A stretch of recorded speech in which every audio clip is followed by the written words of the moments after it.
wabarakatuh. Perkenalkan kami dari kelompok 2 yang beranggotakan Saya Ahmad Yunus Wilujeng dengan NIM 211510801006.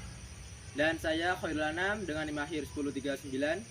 Saya Atus Damar Mutomin dengan NIM akhir 1027. saya Diayu Putri Pangestu dengan NIM akhir 1017. Saya Putri Larasati Ayu Ningtyas dengan NIM akhir 1033.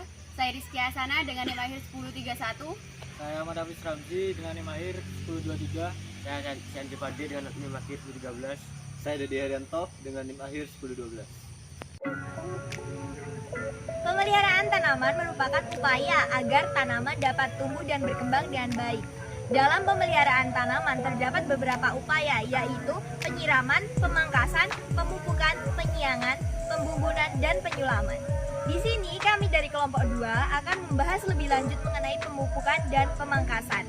Berikut penjelasannya. Baik, pemangkasan.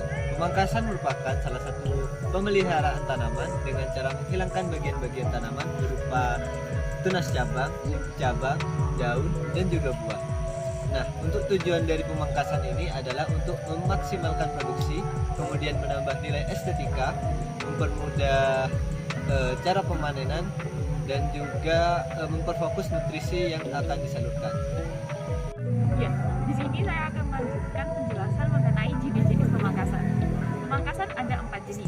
Yang pertama adalah pemangkasan bentuk, pemangkasan pemeliharaan, pemangkasan produksi, dan juga pemangkasan peremajaan. Nah, pemangkasan bentuk itu dilakukan pada tanaman yang belum menghasilkan, dengan tujuan agar tanaman tidak tumbuh terlalu tinggi, menghasilkan cabang yang kuat, posisi cabangannya itu teratur, dan juga cabangan arahnya menyebar, mempermudah pemeliharaan dan pemetikan, serta membentuk tajuk tanaman yang ideal. Nah, bagian yang biasanya dipangkas adalah batang utama, cabang yang berdempetan seperti ini, lalu cabang yang terlalu rimbun seperti di atas ini. Nah, yang kedua, pemangkasan pemeliharaan biasanya dilakukan pada tanaman yang sudah menghasilkan dengan tujuan untuk mengurangi kerimbunan pohon, sinar matahari yang diterima tanaman agar cukup, lalu mengurangi kelembapan dan juga mengurangi OPT yang menyerang. Bagian yang biasa dipangkas adalah daun yang sakit, lalu daun yang terlalu rimbun, daun yang sudah tua, dan juga buah serta akar yang berlebihan. Yang ketiga itu ada pemangkasan produksi. Pemangkasan produksi ini dilakukan pada tanaman yang sudah menghasilkan. Biasanya dilakukan setelah panen, dengan tujuan untuk meningkatkan kuantitas serta kualitas dari buah.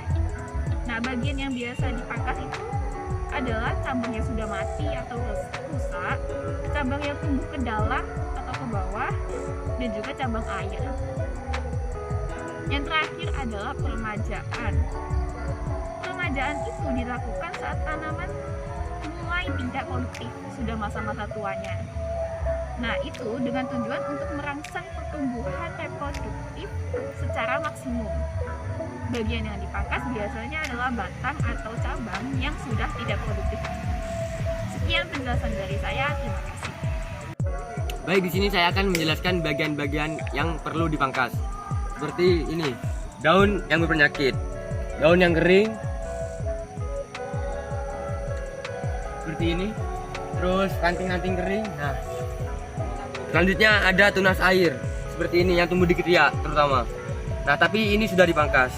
Terus cabang-cabang mati atau liar, nih terdapat banyak di dalam. Mungkin itu saja yang saya bahas. Sekian, terima kasih. Baik, saya di sini akan menjelaskan apa itu pemupukan.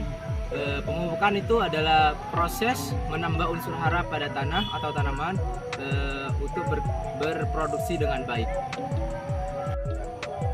Baik, di sini saya akan menjelaskan mengenai tujuan dan manfaat dari pemupukan. Jadi, ada tujuan dari pemupukan yaitu mengembalikan unsur hara yang hilang atau diserap oleh tanaman. Dan ada manfaat dari pemupukan sendiri, yaitu memperbaiki kondisi dan daya tahan tanaman terhadap perubahan lingkungan yang ekstrim seperti kekeringan dan pembuahan yang terlalu hebat, dan ada meningkatkan produksi dan mutu hasil. Hal-hal yang diperlukan dalam proses pemupukan yaitu ada tepat jenis, tepat waktu, tepat tempat, tepat dosis, dan tepat cara. Untuk cara pemupukan terbagi menjadi dua, yaitu pemupukan tugal dan pemupukan alur. Untuk pemupukan tugal itu dilakukan dengan membuat lubang-lubang pada sekitar tanaman kopi. Sedangkan pemupukan alur itu dengan cara membuat lingkaran pada sekitar tanaman kopi untuk ditaruh pupuk. Jadi secara garis besar, tanaman atau tumbuhan memerlukan dua jenis unsur hara yang dibutuhkan. Yang pertama unsur hara mikro dan yang kedua unsur hara makro. Unsur hara makro adalah unsur-unsur hara yang dibutuhkan yang jumlahnya relatif besar. Contohnya yakni nitrogen, fosfor, kalium, magnesium, kalsium.